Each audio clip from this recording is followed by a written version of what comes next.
Olá, estamos em mais uma edição do programa Direito e Dever e Cidadania em Ação pela TV Destaque.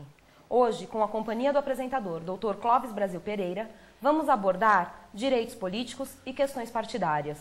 Não sei se por ironia do destino, amanhã é feriado de 7 de setembro, independência do Brasil, fazendo menção então a 1922, ao processo que culminou com a emancipação política do país com Portugal. Em se tratando de política na atualidade, 2012, ano de eleições. E também, cansados de ouvir uma máxima constitucional que todo poder emana do povo, que o exerce por meio de seus representantes eleitos, vamos estar tratando hoje sobre as eleições, tendo uma visão sobre a eleição de 2012. Você sabe nos dizer como é que vai ser, doutor Clóvis? Olá, doutora Tatiana. Satisfação em compartilhar mais esse programa com você nessa semana. Isso quem vai nos dizer é o nosso entrevistado de hoje, mas na hora posso assegurar que foi lenta a evolução das técnicas destinadas a efetivar a designação dos representantes do povo nos órgãos governamentais. E aos poucos, certos modos de proceder transformaram-se em regras ou normas de agir, denominadas de direitos políticos. E a expressão direitos políticos estabelece normas para os problemas eleitorais.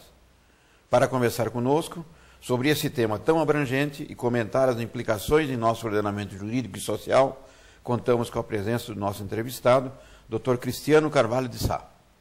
Dr. Cristiano é bacharel em Direito pela FIG, pós-graduado em Direito Constitucional pela Universidade de Guarulhos, pela UNG, atua como advogado e consultor em Direito Eleitoral desde 97, portanto com larga experiência nas questões de propaganda eleitoral, prestação de contas e defesa da justiça eleitoral, inclusive com sustentações orais nos tribunais. No ano de 2000, exerceu o cargo de consultor jurídico da presidência da Câmara, em Guarulhos, onde acompanhou todo o processo de cassação dos vereadores, naquela oportunidade, bem como a participação na reestruturação da Câmara. Participa ativamente da OAB, desde 97, participando nesse período em várias comissões. Presidia a Comissão de Direito do Consumidor, atualmente é presidente da Comissão de Assuntos Legislativos e Parlamentares e vice-presidente da Comissão de Direito Político e Eleitoral. Seja bem-vindo ao nosso programa, satisfação. E, para começo, para que o telespectador da TV Destaque possa melhor entender esse tema de hoje. Doutor Cristiano, o que são direitos políticos? Boa noite a todos os telespectadores, aos apresentadores aqui do programa. Agradecer o convite por essa participação aqui no programa Direitos e Deveres. E os direitos políticos a gente pode resumir como toda a capacidade do cidadão de ter participação nas escolhas da sua comunidade, nas escolhas do Estado, nas decisões do Estado.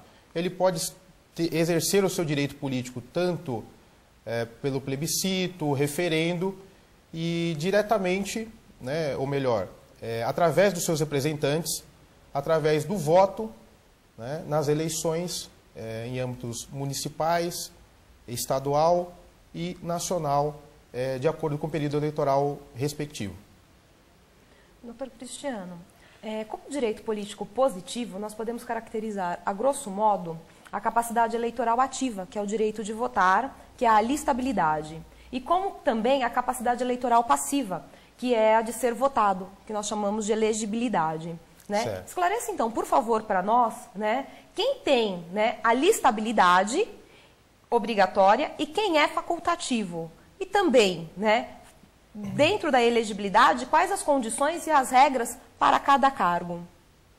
Sim, no caso de alistabilidade, são facultativos os analfabetos, os maiores de 70 anos e os maiores de 16 anos e menores de 18 anos.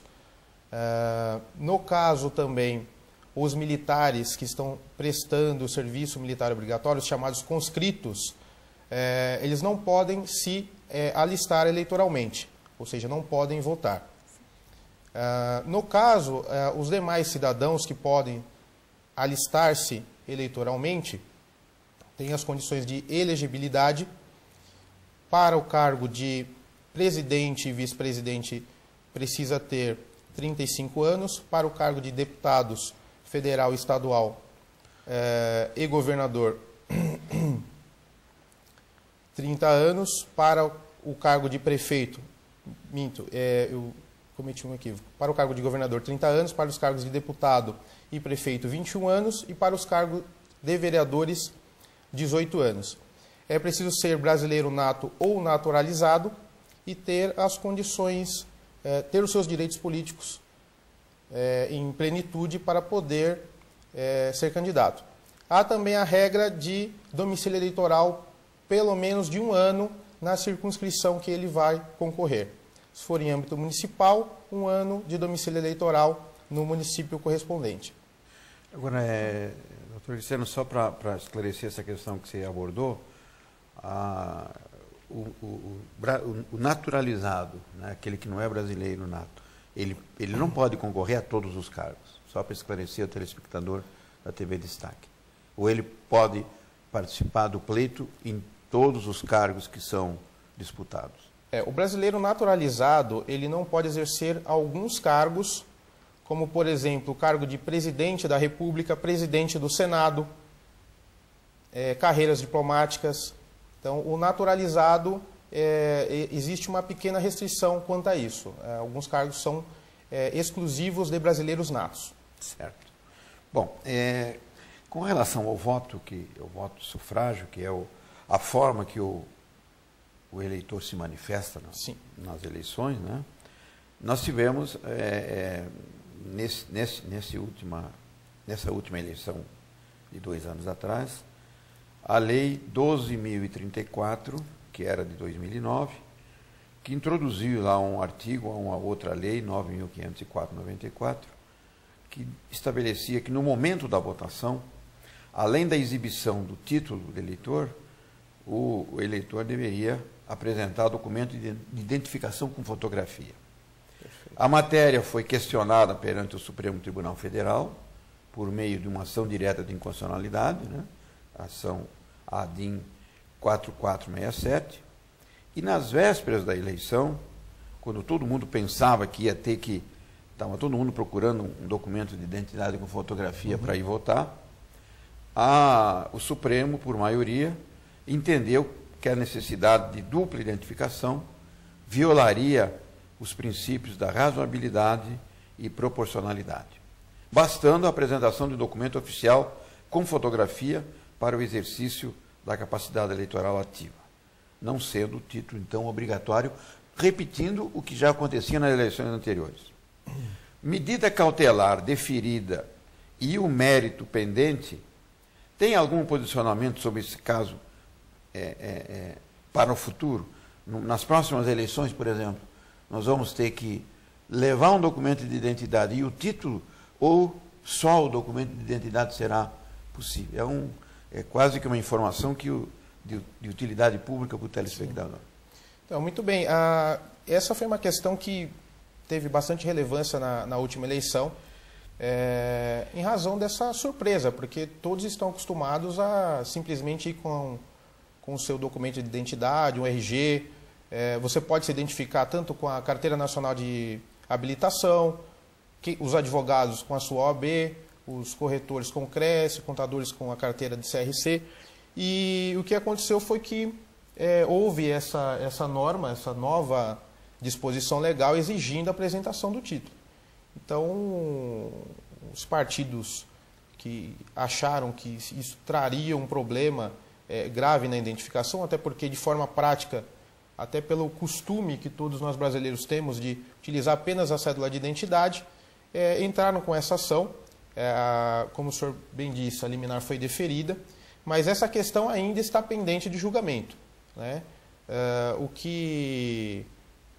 A justificativa, no caso da liminar, foi justamente o fato de dificultar o acesso ao local de votação. Então, aquele eleitor que sabe onde votar, que tem a sua sessão eleitoral, basta que ele apresente a cédula de identidade com foto, qualquer tipo de identidade, desses exemplos que a gente citou aqui, e ele pode se dirigir à mesa de votação e exercer o voto.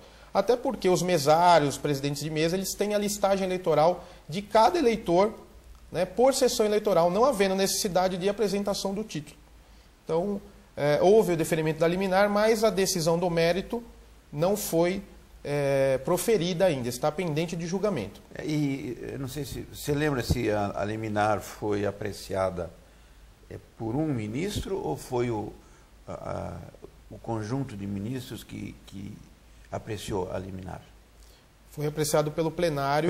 Pelo plenário. Então, a tendência é manter. É que ela seja mantida. Né? Normalmente, é que seja mantida. Quando todo o plenário se reúne, na verdade, embora seja uma decisão provisória, porque é uma liminar, mas a tendência é que depois, no exame do mérito, né, quando se julgue finalmente a questão... Houve até a discussão daqueles ministros que compõem, foi julgado pelo STF, mas como o TSE é composto por ministros do STF, também, né? Aqueles que atuaram no TSE estavam defendendo até a ideia de que o título estaria sendo relegado a um segundo plano, a um documento de segunda categoria, sendo não exigida a apresentação do título de eleitor. Mas prevaleceu a razoabilidade. Como já é costumeiro só a apresentação da cédula de identidade. E com o tempo nós estamos caminhando para o voto sendo tomado lá pelas digitais. Né? Então, acho que o título cada vez o aperfeiçoamento vai ser um documento mais decorativo. Das identificações, biometria. O documento único que vem também. Sim. Então, documento único. Então tem uma porção de alterações aí que realmente o título vai virar quase que uma obra de museu. Né? Mais um número. Um documento histórico. Bom, nós estamos então falando das questões para voto, para sufrágio. Porém, existe uma outra questão, doutor Cristiano, né? Além da capacidade eleitoral ativa ou da capacidade eleitoral passiva, né? Falamos então das inelegibilidades. Isso dá um trava-língua, né? Dá. O que são essas inelegibilidades, né? E pelo que o vem comentando, né? Já nós podemos ter algumas formas de ser absoluta ou relativa. Então, vamos esclarecer, né, quais são essas relativas e quais são as absolutas. Já vamos deixando essa questão para o nosso telespectador no próximo bloco. Então, vamos a um breve intervalo. Lembrando que este programa será reprisado às sextas às 7h30, aos sábados às 21h e domingo às 22 horas. Você também pode nos auxiliar sugerindo outros temas, secretariageral@abguarulhos.org.br ou pelo telefone 2468-8199 no ramal 33. Se quiser ser um dos nossos apoiadores, ver o seu comércio, o seu estabelecimento comercial divulgado no nosso programa, entre em contato com o Marlon Leles, nosso produtor, pelo 9383 4727. Voltamos já.